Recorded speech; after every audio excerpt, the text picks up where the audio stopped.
Baada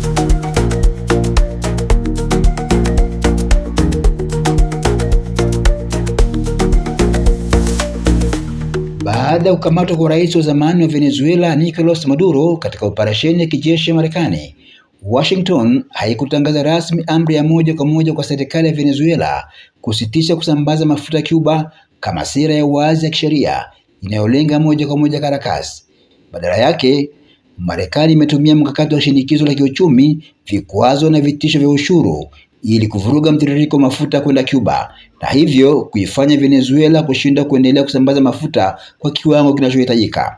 Katika muktadha huu, nia ya Marekani imekuwa kuzuia miamala ya mafuta yanayohusisha Venezuela na Cuba kupitia vikwazo dhidi ya kampuni, meli na mtandao wa usafirishaji unaohusika katika biashara hiyo, hatua iliyosababisha baadhi ya washirika wa Havana kusitisha au kupunguza mauzo ya mafuta kuepuka adhabu za kiuchumi.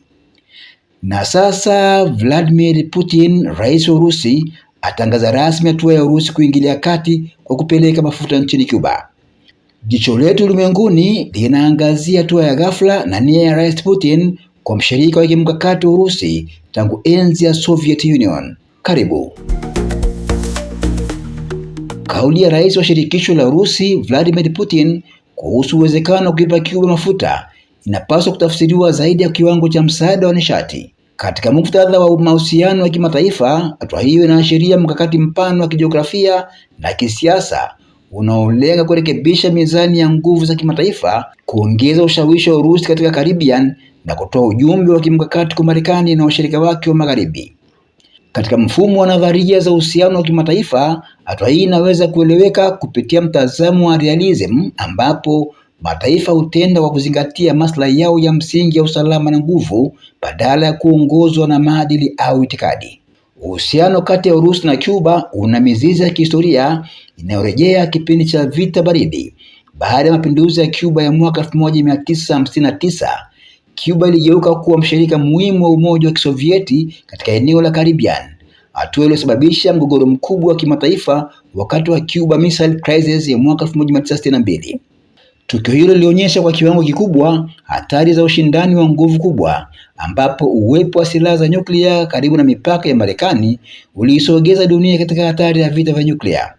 Katika kipindi hicho, Cuba ilikuwa ishara ya uwezo wa Umoja wa Kisovieti kupanua ushawishi wake katika eneo la jadi la Marekani. Kauli ya sasa ya Putin inaonyesha kuendelea kwa mantiki hiyo ya kihistoria, ambapo Cuba bado inabaki kuwa kadi muhimu katika mkakati wa kijiografia wa Urusi. Katika kipindi cha sasa, Cuba inakabiliwa na changamoto kubwa za kiuchumi na nishati. Miundombinu ya uzalishaji wa umeme imezeeka, uwezo wa uzalishaji wa mafuta ni mdogo, na vikwazo vya kiuchumi vya Marekani vimeathiri kwa kiasi kikubwa uwezo wa nchi hiyo kupata mitaji ya kigeni na teknolojia za kisasa. Kupungua kwa msaada wa nishati kutoka Venezuela, ambayo hapo awali ilikuwa ikiipa Cuba mafuta kwa masharti nafuu, kumezidisha mgogoro wa nishati. Ndani ya muktadha huu, ahadi ya Urusi kuipa Cuba mafuta inaweza kutazamwa kama msaada wa kiuchumi na kibinadamu, lakini kwa kiwango kikubwa zaidi ni chombo cha diplomasia nishati kinacholenga kujenga utegemezi wa kisiasa na kiuchumi. Nishati imekuwa mojawapo ya zana kuu za sera za nje za Urusi. Kupitia usambazaji wa gesi na mafuta, Urusi imeweza kujenga ushawishi mkubwa katika Ulaya na Asia. Katika mazingira ya sasa ya migogoro ya Ukraine na mvutano wa NATO, Urusi imekuwa ikitafuta maeneo mapya kuonyesha uwezo wake wa kimkakati na kupanua ushawishi wake wa kijiografia. Kusaidia Cuba kwa mafuta ni sehemu ya mkakati huo mpana unaolenga kuonyesha kwamba Urusi inaweza kuingilia maeneo karibu ya Marekani kama jibu kwa uwepo wa NATO karibu na mipaka ya Urusi. Kwa upande wa Marekani, uwepo wa ushawishi wa Urusi katika Caribbean unachukuliwa kama changamoto kwa usalama wa kikanda na hadhi yake kama nguvu kuu ya dunia. Katika historia ya sera za Marekani, Caribbean imekuwa ikionekana kama eneo la kimkakati la ushawishi wa Marekani kwa mujibu wa sera za Monroe Doctrine. Hivyo, hatua yoyote ya nguvu ya nje kuimarisha ushawishi wake katika eneo hili huonekana kama changamoto ya moja kwa moja kwa maslahi ya Marekani.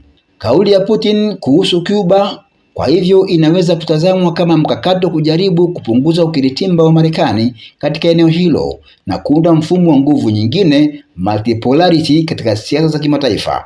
Athari za hatua hii hazijazuiliwa katika eneo la Caribbean pekee. Katika mfumo wa uchumi wa dunia, mabadiliko yoyote yanayohusisha usambazaji wa nishati na mvutano wa kijiografia yanaweza kuathiri masoko ya kimataifa ya mafuta. Ingawa kiasi cha mafuta kinachoweza kupelekwa Cuba hakiwezi kubadili usambazaji wa kimataifa moja kwa moja, ujumbe wa kisiasa unaotolewa na hatua hiyo unaweza kuongeza hofu ya wawekezaji na kusababisha mabadiliko ya bei katika masoko ya nishati. Mabadiliko haya yana athari kwa nchi zinazoyaagiza mafuta, hususan nchi zinazoendelea ambazo zinategemea nishati ya nje kwa ajili ya uzalishaji wa viwanda, usafirishaji na matumizi ya kaya. Kwa bara la Afrika, athari za mvutano huu wa kimataifa zinaweza kuwa za moja kwa moja na zisizo za moja kwa moja.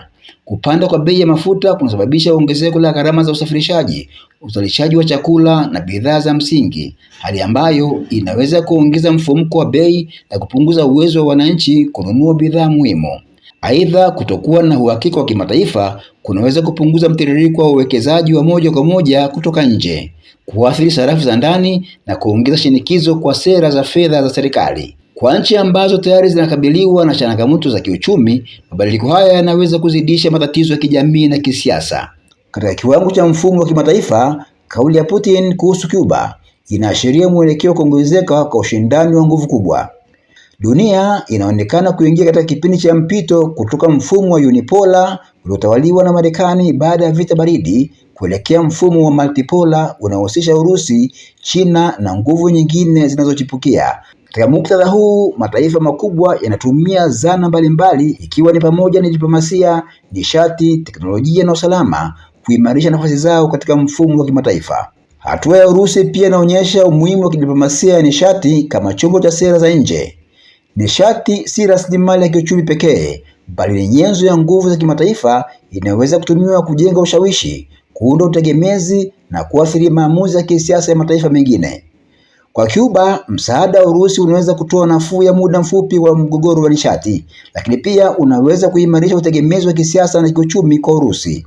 Kwa muktadha huu, historia ya vita baridi na utambulisho wa Urusi kama nguvu kubwa ya kimataifa vinaonekana kuendelea kuathiri sera za sasa za Moscow. Kwa mtazamo wa kimkakati, hatua hii inaonyesha jinsi nishati inavyotumika kama silaha ya siasa za kimataifa, ambapo udhibiti wa mafuta unakuwa chombo cha shinikizo la kisiasa, kiuchumi na kiusalama dhidi ya tawala zinazochukuliwa kuwa wapinzani wa kijiopolitiki wa Marekani.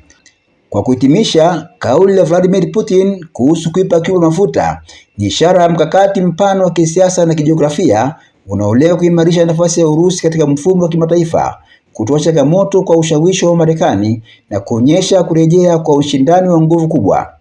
Athari zake zinaweza kuonekana katika mvutano wa kisiasa, masoko ya nishati na uchumi wa nchi zinazoendelea, ikiwa ni pamoja na zile za Afrika. Katika dunia inayozidi kuwa ya multipolar, hatua kama hizi zinaonyesha kuwa nishati, diplomasia na historia bado ni nguzo muhimu za siasa za kimataifa, na kwamba ushindani wa nguvu kubwa unaendelea kuunda mwelekeo wa mfumo wa kimataifa wa karne ya 21. Mtazamaji, ni kushukuru kuwa nami tangu mwanzo hadi mwisho wa makala hii. Baki salama.